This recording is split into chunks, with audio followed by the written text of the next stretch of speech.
नमस्कार, जय हिंद, वंदे मातरम। प्यारे बच्चों, यूपी लेखपाल की तैयारी आपकी निरंतर जारी है और हम भी आपके लिए निरंतर प्रयास कर रहे हैं, मेहनत कर रहे हैं कि आपको अच्छे से अच्छा कंटेंट दिया जाए। आज उसी श्रृंखला में एक और वीडियो लेकर आया हूं, यूपी लेखपाल ग्राम्य समाज एवं विकास का। यहाँ पर आपको यूपी ट्रिपल एससी के पीवाईक्यू देखने को मिलेंगे और अन्य भी बहुत सारे प्रश्न जो ग्राम्य समाज और विकास से डायरेक्टली जुड़े हुए हैं और आपके एग्जाम में वापस आने की पूरी काबिलियत रखते हैं। तो वीडियो को अंत तक जरूर देखिएगा। कृपया वीडियो को लाइक कर लें, चैनल पर नए हैं चैनल को सब्सक्राइब कर लें, क्योंकि प्रश्न यहीं से आएगा। आप पढ़ते रहेंगे आप मेरे साथ तो आपको यकीन आएगा। इससे पहले कि आपका टॉपिक शुरू हो, यूपी लेखपाल की रेस में अपडेटेड बुक्स तो सबके पास है, पर सिलेक्शन उसका होगा जिसके पास एग्जाम ओरिएंटेड अप्रोच। क्या आपने नोटिस किया है कि यूपी ट्रिपल एससी अब सीधे सवाल नहीं बल्कि statement based data heavy question पूछ रहा है। सबसे बड़ी मुश्किल है अब कंटेंट का मिलना नहीं बल्कि रिलेवेंस होना। बिखरे हुए पैराग्राफ्स और पुराने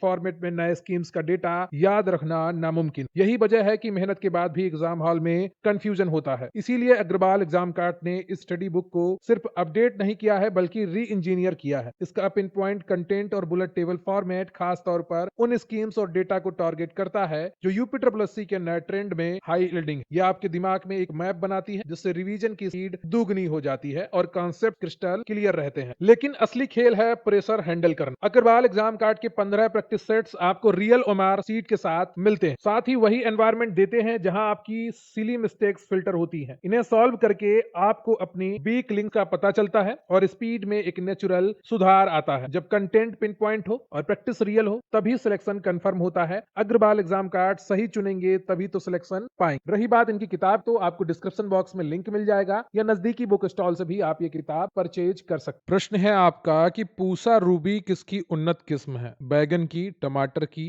फूल गोभी, बंद गोभी या उपयुक्त में से कोई नहीं। 2015 में राजस्व लेखपाल में पूछा गया प्रश्न है। सही उत्तर है आपका बी, टमाटर। पूसा रूबी टमाटर की एक प्रसिद्ध और उन्नत किस्म है। इसे भारतीय कृषि अनुसंधान संस्थान द्वारा विकसित किया गया है। ये जल्दी पकने वाले किस्म है जो पूरे भारत में आसानी से उगाया जाता है। अगला प्रश्न है आपका कि एक थ्रेसर द्वारा दानों का अधिक नुकसान होता है यदि। राजस्व लेखपाल 2015 का प्रश्न है और इसका सही उत्तर है ए, इसकी गति अधिक हो। यदि थ्रेसर की गति बहुत अधिक होती है तो अनाज के दानों का नुकसान अधिक होता है। अधिक गति के कारण दाने टूट सकते हैं। मशीन के सही संचालन की इष्टतम गति बनाए रखना आवश्यक है। अगला प्रश्न है आपका कि दीमक को नष्ट करने के लिए सर्वाधिक उपयुक्त रसायन कौन सा है? यह भी राजस्व लेखपाल 2015 में पूछा गया प्रश्न है और सही उत्तर है आपका मोनोक्रोटोफस। दीमक फसलों की जड़ों को भारी नुकसान पहुंचाती हैं। आयोग की उत्तर कुंजी के अनुसार दीमक को नष्ट करने के लिए मोनोक्रोटोफस को उपयुक्त माना गया है। हालांकि वर्तमान में कृषि में क्लोरपाइरिफिस का भी इसके लिए व्यापक रूप से प्रयोग किया जाता है। ठीक है, ये चीज ध्यान रखिएगा। अगला प्रश्न है आपका कि फसल कटाई परीक्षण क्रॉप कटिंग एक्सपेरिमेंट किस लिए किए जाते हैं? राजस्व लेखपाल 2015 का प्रश्न है और सही उत्तर है ऑप्शन बी, उपज का अनुमान लगाने के लिए। फसल कटाई परीक्षण का मुख्य उद्देश्य फसल की उपज का सटीक अनुमान लगाना होता है। इसके द्वारा प्रति हेक्टेयर उत्पादन का सही आंकड़ा प्राप्त किया जाता है। यह प्रधानमंत्री फसल बीमा योजना के दावों के निपटान में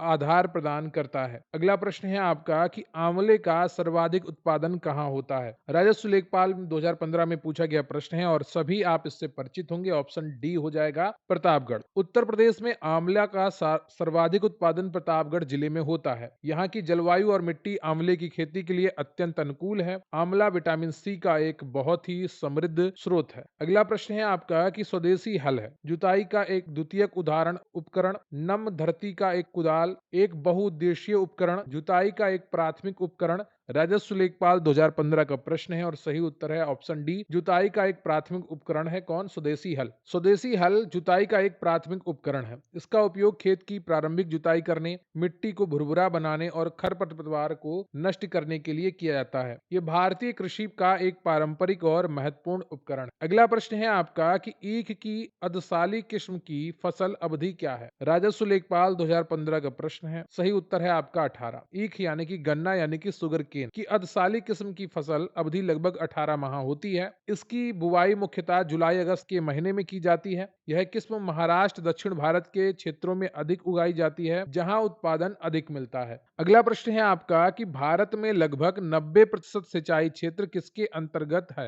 वाटर प्रणाली, चेक बेसिन, स्प्रिंकलर, सतही सिंचाई या उपयुक्त में से कोई नहीं। राजस्व लेखपाल 8/11/2015 का प्रश्न है। सही उत्तर है डी, सतही सिंचाई। भारत में सिंचाई का सबसे बड़ा हिस्सा सतही सिंचाई के अंतर्गत आता है। इसके अंतर्गत नहर, नलकूप, कुएं और तालाब जैसे स्रोत आते हैं, जहां पानी जमीन की सतह पर बहाया जाता है। ड्रिप और स्प्रिंकलर जैसी आधुनिक तकनीकों का दायरा अभी भी तुलनात्मक रूप से कम है। अगला प्रश्न है आपका कि निम्नलिखित में से कौन सी वृक्षीय सब्जी है? राजस्व लेखपाल 2015 का प्रश्न है और सही उत्तर है आपका सी, करी पत्ता। करी पत्ता एक वृक्षीय सब्जी की श्रेणी में आता है। एक छोटा पेड़ होता है जिसकी पत्तियों का उपयोग भारतीय व्यंजनों में स्वाद बढ़ाने के लिए बहुतायत में किया जाता है। अन्य विकल्प में जैसे मेथी और पालक साकीय पौधे हैं। ठीक है। अगला प्रश्न है आपका कि तेज हवा की गति कितनी होती है? राजस्व लेखपाल 2015 में यह भी प्रश्न पूछा गया था। सही उत्तर था 30 मील प्रति घंटा। सामान्य मौसम विज्ञान के अनुसार तेज हवा की गति लगभग 30 मील प्रति घंटा मानी जाती है।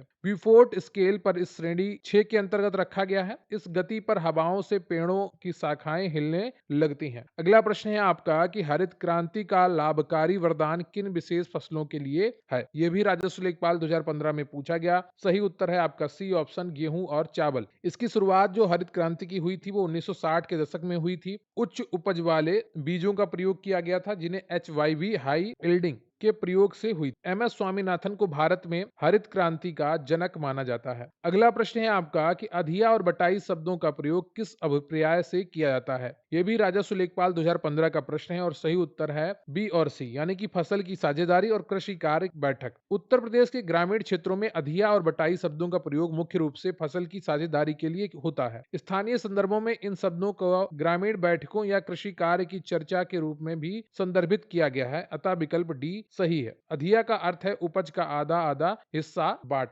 अगला प्रश्न है आपका कि सिराजी और बसरा किसकी उत्तम प्रजातियां हैं? कबूतर, ऊंट, कछुआ, घोड़ा।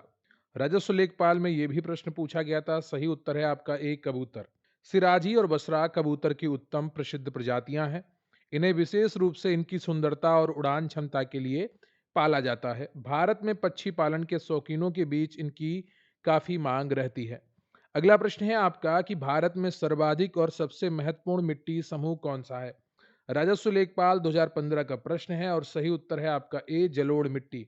भारत में सर्वाधिक विस्तृत और कृषि के लिए सबसे महत्वपूर्ण जलोढ़ मिट्टी है। यह देश के कुल क्षेत्रफल के लगभग 40 से 43% हिस्से पर पाई जाती है। यह नदियों द्वारा लाए गए अवसादों से बनती है और अत्यंत उपजाऊ होती है। अगला प्रश्न है आपका कि बहुप्रचलित सिंचाई का स्रोत है? ट्यूबवेल, तालाब, कुआं, नहर। उपयुक्त में से कोई नहीं। राजस्व लेखपाल 2015 का प्रश्न है। सही उत्तर है आपका ए, ट्यूबवेल। भारत विशेषकर उत्तर प्रदेश में सिंचाई का सबसे बहुप्रचलित स्रोत ट्यूबवेल है। नलकूपों के माध्यम से भूजल निकाल कर खेतों की सिंचाई की जाती है। सिंचाई के कुल साधनों में नलकूपों का प्रतिशत सबसे अधिक है। अगला प्रश्न है आपका कि गूटी का प्रयोग आमतौर पर किसके संवर्धन के लिए किया जाता है? यह भी राजस्व लेखपाल 2015 में पूछा गया था। सही उत्तर है आपका ए, लीची। गूटी वनस्पतिक प्रवर्धन की एक विधि है। आमतौर पर इसका प्रयोग लीची के नए पौधे तैयार करने के लिए सर्वाधिक किया जाता है। इस विधि में पेड़ की टहनी पर जड़ें विकसित करके उसे नया पौधा बनाया जाता है। अगला प्रश्न है आपका कि केंद्रीय आलू अनुसंधान संस्थान कहाँ स्थित है? फैजाबाद, शिमला, सिमोगा, लखनऊ। उपयुक्त में से कोई नहीं। राजस्व लेखपाल 2015 का प्रश्न है। सही उत्तर है आपका बी, शिमला। केंद्रीय आलू अनुसंधान संस्थान शिमला, हिमाचल प्रदेश में स्थित है। इसकी स्थापना 1949 में हुई थी। यह संस्थान आलू की नई किस्मों और रोग प्रतिरोधी बीजों के विकास का कार्य करता है। अगला प्रश्न है आपका कि पकते ही हरा टमाटर लाल क्यों हो जाता है? राजस्व लेखपाल 2015 का प्रश्न है और सही उत्तर है आपका ऑप्शन सी, क्लोरोप्लास्ट के क्रोमोप्लास्ट में बदलने के कारण। टमाटर के पकने पर उसमें मौजूद हरे रंग का लवक क्लोरोप्लास्ट रंगीन लवक क्रोमोप्लास्ट में बदल जाता है। क्रोमोप्लास्ट में लाइकोपीन और वर्णक का निर्माण होता है जो टमाटर को लाल रंग प्रदान करते हैं। यह एक प्राकृतिक जैविक प्रक्रिया है। अगला प्रश्न है आपका कि पीत क्रांति किससे संबंधित है? राजस्व लेखपाल 2015 में पूछा गया प्रश्न है। सही उत्तर है आपका बी, तिलहन उत्पादन।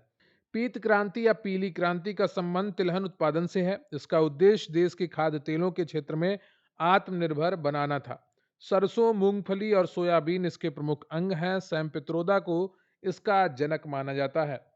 अगला प्रश्न है आपका कि दीनदयाल उपाध्याय ग्रामीण कौशल योजना किस तिथि को शुरू की गई थी? सही उत्तर है आपका ए 25 दिसंबर 2014 को। दीनदयाल उपाध्याय ग्रामीण कौशल योजना डीडीयू जीकेवाई की शुरुआत 25 दिसंबर 2014 को की गई थी। 25 सितंबर, सॉरी माफ करिएगा, 25 सितंबर सही है। इसका उद्देश्य ग्रामीण गरीब युवाओं को कौशल प्रदान करने, उन्हें नियमित आय वाले रोजगारों से जोड़ने के लिए था। ये योजना ग्रामीण विकास मंत्रालय के अंतर्गत आती है। अगला प्रश्न है आपका कि रोशनी नामक कौशल विकास योजना किस मॉडल पर आधारित है?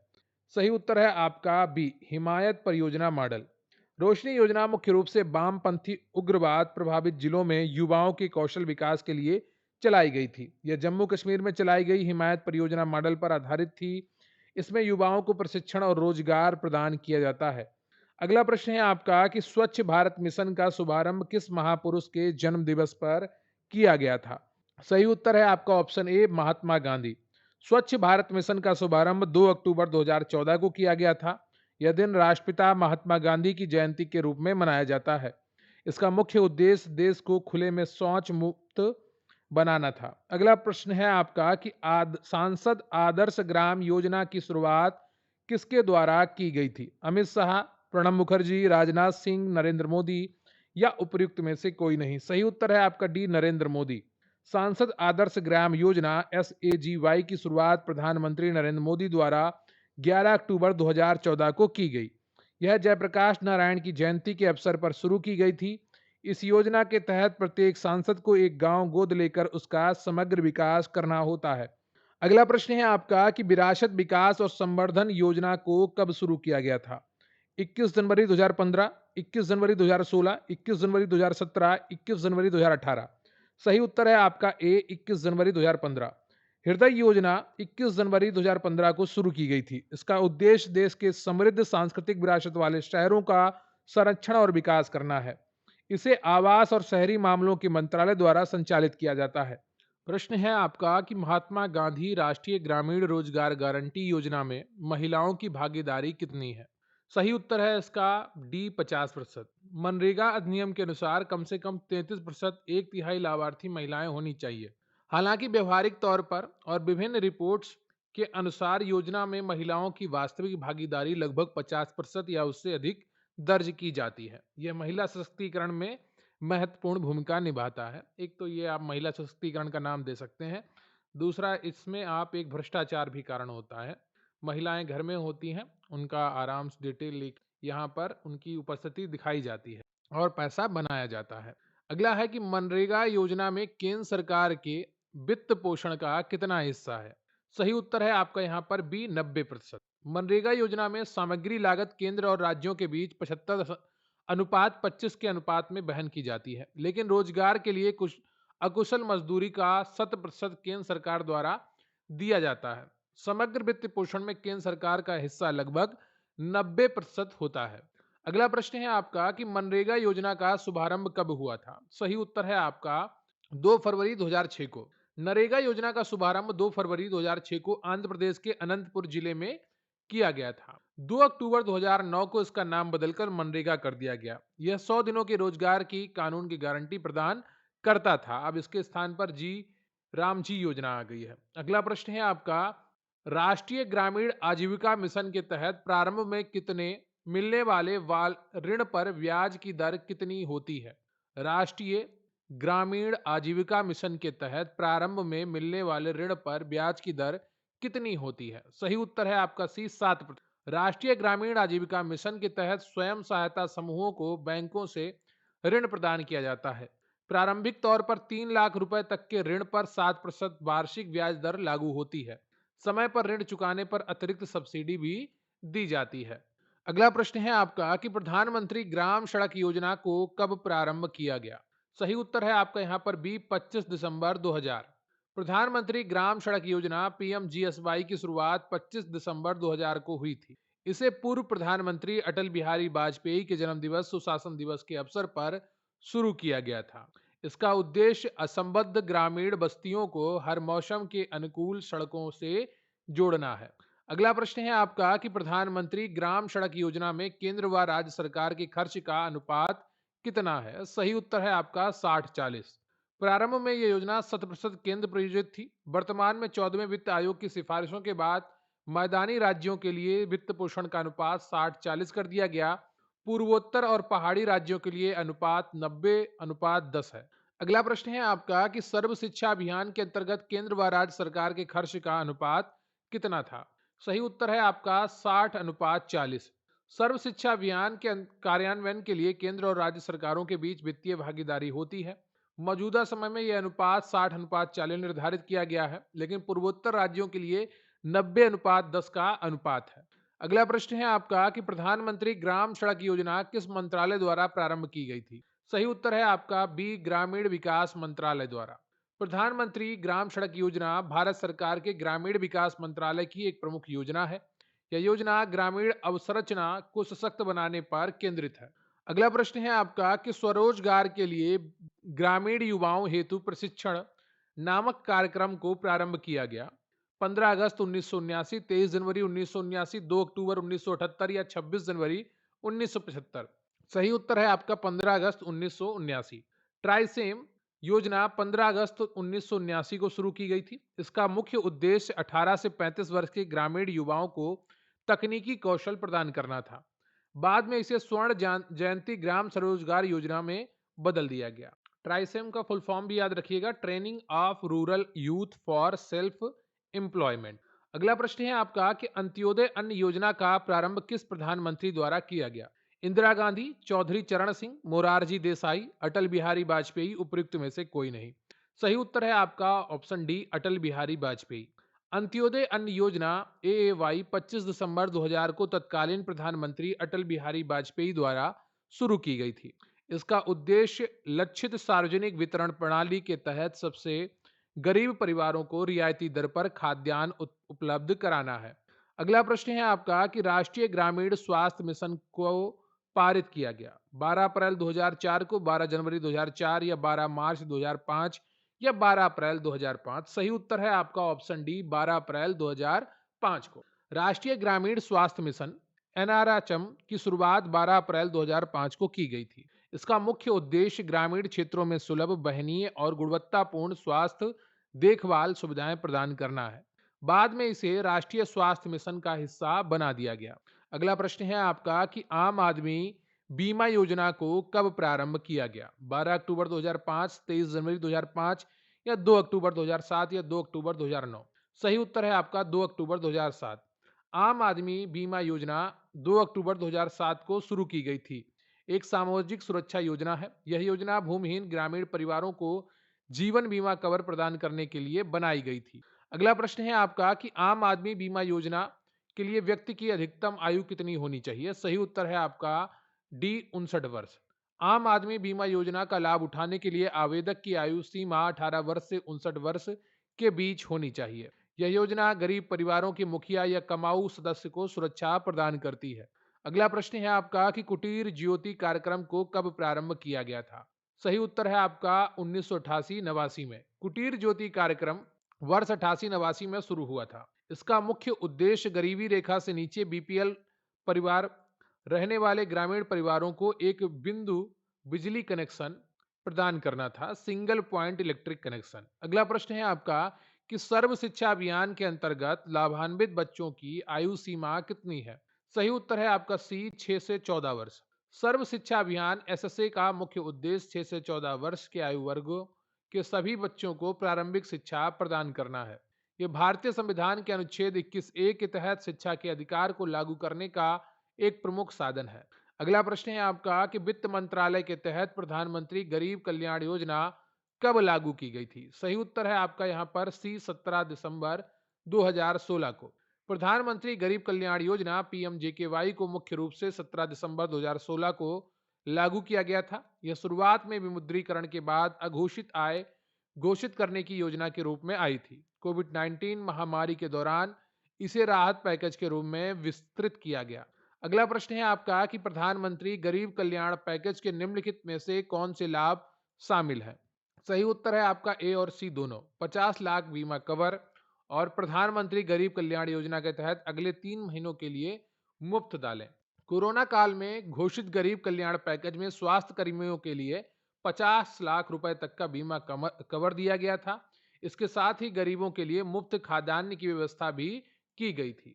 अगला प्रश्न है आपका कि प्रधानमंत्री उज्ज्वला योजना भारत सरकार द्वारा कब शुरू की गई थी? सही उत्तर है आपका 2016।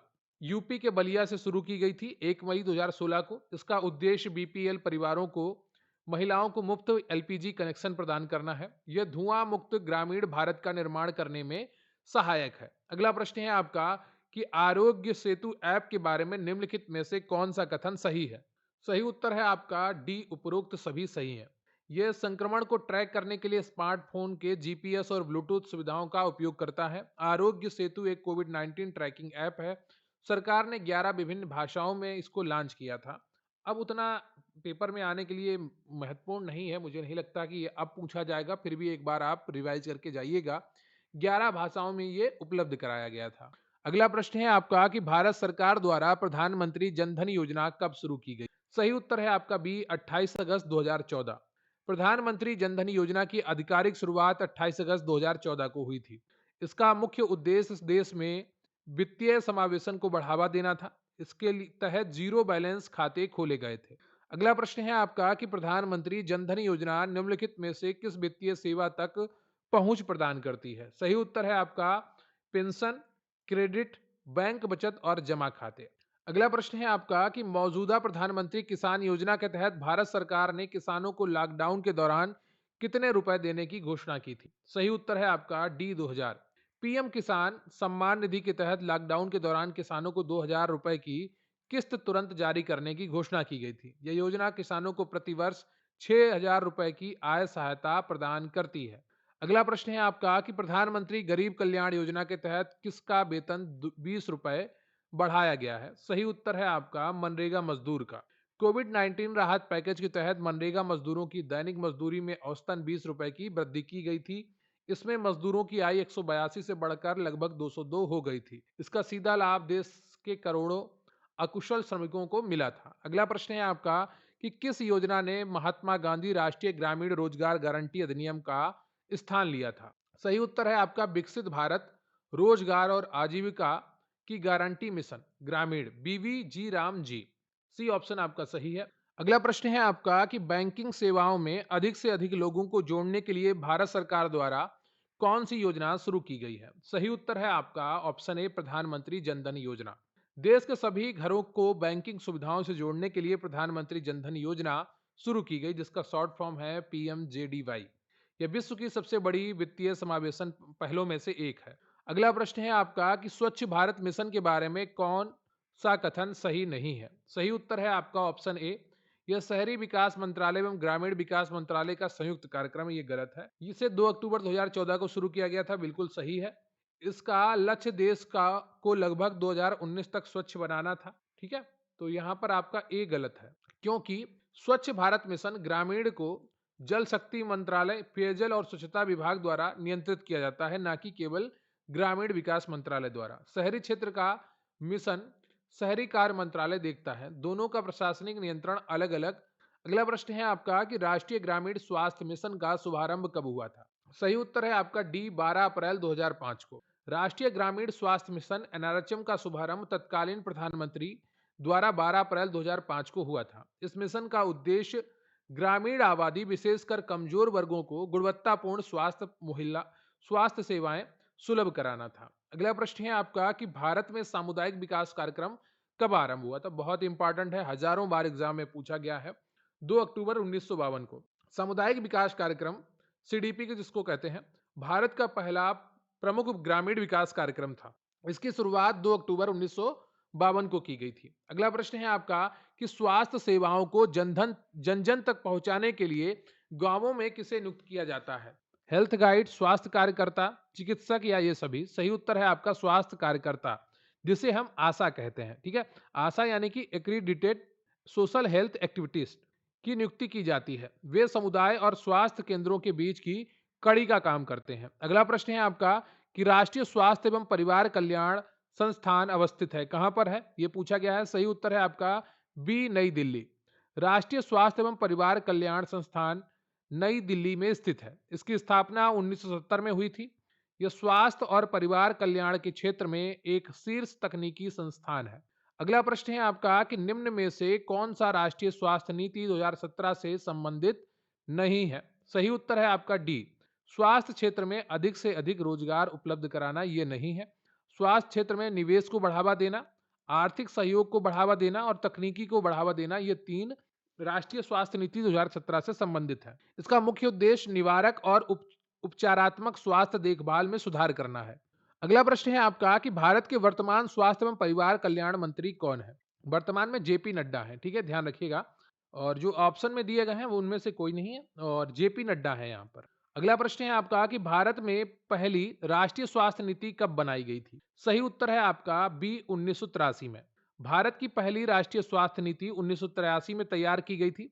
इसका मुख्य लक्ष्य वर्ष 2000 तक सभी के लिए स्वास्थ्य के प्रति प्राप्ति थी। इसके बाद 2002 और 2017 में नई नीतियां लाई गई हैं। अगला प्रश्न है आपका केंद्रीय औषधि संस्थान निम्नलिखित में से किस स्थान पर अवस्थित है?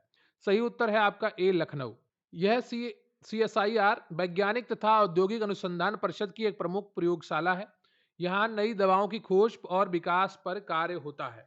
अगला प्रश्न है आपका कि निम्न में से किस योजना के तहत वहनीय कीमतों पर एवं निःशुल्क गुणवत्तापूर्ण जेनेरिक दवाएं उपलब्ध कराई जाती हैं? सही उत्तर है आपका सी जन औषधि योजना। प्रधानमंत्री भारतीय जन औषधि परियोजना के तहत आम जनता को सस्ती और गुणवत्तापूर्ण जेनेरिक दवाएं उपलब्ध कराई जाती हैं। इसका उद्देश्य लोगों के स्वास्थ्य खर्च को कम करना है। अगला प्रश्न है आपका कि राष्ट्रीय दृष्टिहीनता नियंत्रण कार्यक्रम को वर्तमान में राष्ट्रीय स्वास्थ्य मिशन का भाग बना दिया गया है। इसके तहत वर्ष 2020 तक दृष्टिहीनता के प्रसार को कम करना है। कितना करना था ये पूछा गया है। सही उत्तर है आपका 0.3% तक कम करना था। यह मोतियाबिंद और अन्य नेत्र रोगों के निःशुल्क उपचार पर केंद्रित है। अगला प्रश्न है आपका राष्ट्रीय दृष्टिहीनता नियंत्रण कार्यक्रम में केंद्र और राज्यों की हिस्सेदारी का अनुपात कितना है? 60-40। सामान्यतः केंद्र और राज्य की हिस्सेदारी 60-40 ही होती है। पूर्वोत्तर और हिमालयी राज्यों में यह 90 से 10 हो जाती है। जब आपको ना आ रहा हो तो ये तुक्का आप मार सकते हैं 60-40 वाला। अगला प्रश्न है आपका कि प्रोजेक्ट सनराइज का संबंध किससे है? तो इसका सही उत्तर है आपका एड्स से। प्रोजेक्ट सनराइज को 2016 में लॉन्च किया गया था। इसका मुख्य उद्देश्य पूर्वोत्तर भारत में ड्रग्स लेने वालों के बीच बढ़ते एचआईवी एड्स संक्रमण को रोकना है। यह स्वास्थ्य मंत्रालय की एक महत्वपूर्ण पहल है। सरकार द्वारा चलाई जा रही मिशन संपर्क योजना का संबंध क्या है? सही उत्तर है एंटी रेट्रोवायरल थेरेपी सेवाओं से। मिशन संपर्क का 2017 में शुरू किया गया था। इसका उद्देश्य उन एचआईवी रोगियों को वापस इलाज से जोड़ना है जो एंटी रेट्रोवायरल थेरेपी बीच में ही छोड़ चुके हैं। अगला प्रश्न है आपका कि निम्न में से किस प्रोग्राम या मिशन का उद्देश्य आवश्यक आपूर्ति की उपलब्धता में सुधार करना तथा चिकित्सीय अधिकारियों, स्टाफ, नर्सों और एएनएम सहित सभी सेवा प्रदाताओं की क्षमता को सुदृढ़ करना है? सही उत्तर है आपका ऑप्शन डी, इनमें से कोई नहीं। दक्षता कार्यक्रम मुख्य रूप से प्रसूति कक्ष की गुणवत्ता में सुधार के लिए है। मिशन संपर्क एचआईवी से संबंधित है और प्रोजेक्ट सनराइज पूर्वोत्तर में एचआईवी की रोकथाम के लिए है। राष्ट्रीय स्वास्थ्य मिशन के समक्ष समग्र क्षमता निर्माण का हिस्सा है। अगला प्रश्न है आपका कि निम्नलिखित में से राष्ट्रीय ग्रामीण स्वास्थ्य मिशन के लक्ष्यों में से नहीं है? सही उत्तर है आपका डी, डेंगू मृत्यु दर को 2010 तक समाप्त करना, फाइलारिया को 2015 तक समाप्त करना, कुल प्रजनन दर को 2.1 करना, कालाजार मृत्यु दर 2010 तक समाप्त करना। तो डेंगू मृत्यु दर 2010 तक समाप्त करना इसका लक्ष्य नहीं था। अगला प्रश्न है आपका कि राष्ट्रीय ग्रामीण स्वास्थ्य मिशन के उद्देश्य में शामिल नहीं है। सही उत्तर है आपका जनसांख्यिकी वृद्धि को बढ़ावा देना। एनआरएचएम का उद्देश्य जनसंख्या स्थिरता या मातृ मृत्यु दर कम करना और पंचायती राज को सुदृढ़ करना है। जनसांख्यिकी वृद्धि को बढ़ावा देना इसका उद्देश्य नहीं है, बल्कि जनसंख्या वृद्धि को नियंत्रित करना इसका लक्ष्य है। अगला प्रश्न है आपका कि वल्लभ भाई पटेल चेस्ट संस्थान किस जगह पर स्थित है? सही उत्तर है आपका नई दिल्ली। यह दिल्ली विश्वविद्यालय के अंतर्गत छाती और श्वसन रोगों के अनुसंधान और उपचार का एक प्रमुख केंद्र है। अगला प्रश्न है आपका कि राष्ट्रीय स्वास्थ्य नीति 2017 के अंतर्गत टीबी रोग को मुक्त करने का लक्ष्य किस वर्ष की अवधि तक रखा गया है? सही उत्तर है आपका ए 2025। राष्ट्रीय स्वास्थ्य नीति 2017 के अनुसार भारत में से तपेदिक के पूर्ण उन्मूलन का लक्ष्य वर्ष 2025 तक रखा गया है और ये वैश्विक सतत विकास लक्ष्य 2030 से 5 वर्ष पूर्व है। अगला प्रश्न है आपका कि राज्य स्वास्थ्य सूचकांक 2020 की रिपोर्ट के अनुसार स्वास्थ्य के क्षेत्र में भारत का कौन सा राज्य शीर्ष पर है? सही उत्तर है आपका बी केरल। नीति आयोग द्वारा जारी राज्य स्वास्थ्य सूचकांक में लगातार कई वर्षों से केरल शीर्ष स्थान पर बना हुआ है। केरल के बेहतर स्वास्थ्य संकेतक जैसे कम शिशु मृत्यु दर इसे प्रथम बनाते हैं। केरल का नया नाम केरलम भी होने वाला है। अगला प्रश्न है आपका कि भारतीय लोक स्वास्थ्य मानकों के अनुसार जिला अस्पतालों के लिए 10 लाख जनसंख्या वाले प्रत्येक जिले में कम से कम कितने बिस्तर होने चाहिए? सही उत्तर है आपका 300। भारतीय लोक स्वास्थ्य मानकों के अनुसार 10 लाख आबादी वाले जिले के जिला अस्पताल में कम से कम 300 बिस्तर होने चाहिए। यह स्वास्थ्य सुविधाओं की पर्याप्त उपलब्धता सुनिश्चित करता है। अगला प्रश्न है आपका कि नेशनल हेल्थ प्रोफाइल रिपोर्ट 2019 के अनुसार ग्रामीण क्षेत्र में प्रति कितनी आबादी पर एक एलोपैथिक डॉक्टर है? सही उत्तर है आपका 26,000। अगला प्रश्न है आपका कि अखिल भारतीय मलेरिया शोध संस्थान निम्न में से कहां पर है? सही उत्तर है आपका बी नई दिल्ली। अखिल भारतीय मलेरिया अनुसंधान संस्थान नई दिल्ली में स्थित है। यह आईसीएमआर के अधीन कार्यरत एक प्रमुख संस्थान है। अगला प्रश्न है आपका कि राष्ट्रीय स्वास्थ्य नीति 2017 के अनुसार वर्ष 2025 तक जीवन प्रत्याशा को 67.5% से बढ़ाकर कितना करना है? सही उत्तर है आपका 70 वर्ष। यह लक्ष्य 2025 तक प्राप्त किया जाना था। अगला प्रश्न है आपका कि राष्ट्रीय स्वास्थ्य नीति 2017 के अनुसार टीबी रोग की पूरी तरह समाप्ति का लक्ष्य क्या रखा गया था? 2025 रखा गया था। ठीक है, विश्व में यह 2030 है। टीबी हारेगा देश जीतेगा अभियान के तहत संचालित किया जा रहा है। अगला प्रश्न है आपका कि एशिया के सर्वोच्च संस्थानों में से एक अखिल भारतीय आयुर्विज्ञान संस्थान निम्न में से किस स्थान पर अवस्थित है? सही उत्तर है आपका नई दिल्ली, जो एम्स कहते हैं जिसको। इसकी स्थापना 1956 में हुई थी और यह चिकित्सा अनुसंधान और उत्कृष्ट उपचार के लिए विश्व स्तर पर प्रसिद्ध है।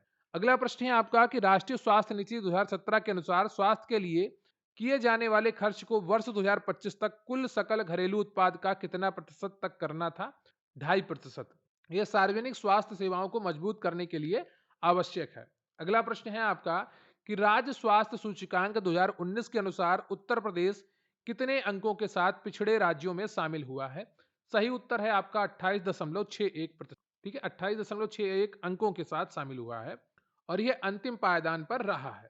ठीक है, बड़े राज्यों की श्रेणी में। अगला प्रश्न है आपका कि प्लाज्मा अनुसंधान संस्थान अवस्थित है गांधीनगर में। प्लाज्मा अनुसंधान संस्थान आईपीआर गांधीनगर में गुजरात में स्थित है। यह भारत सरकार के परमाणु ऊर्जा विभाग के तहत एक स्वायत्त भौतिकी अनुसंधान संस्थान है। अगला प्रश्न है आपका कि निम्न में से किस योजना के तहत परिवार के मोबाइल फोन पर गर्भावस्था, बच्चे के जन्म, बच्चों की देखभाल से जुड़े 72 ऑडियो संदेश गर्भावस्था की दूसरी तिमाही से लेकर बच्चों के 1 वर्ष होने तक भेजे जाते हैं? सही उत्तर है आपका सी किलकारी योजना। किलकारी एक मोबाइल स्वास्थ्य पहल है। इसके तहत गर्भवती महिलाओं और माताओं के फोन पर गर्भावस्था से लेकर 1 वर्ष के होने तक मातृ एवं शिशु स्वास्थ्य से जुड़े 72 ऑडियो संदेश भेजे जाते हैं। तो ये रहे आपके 300 प्रश्न। ठीक है, ये कंप्लीट होते हैं। वीडियो को लाइक करिएगा, चैनल पर नए हैं चैनल को सब्सक्राइब करिएगा, अपने दोस्तों के साथ भी वीडियो शेयर करिएगा।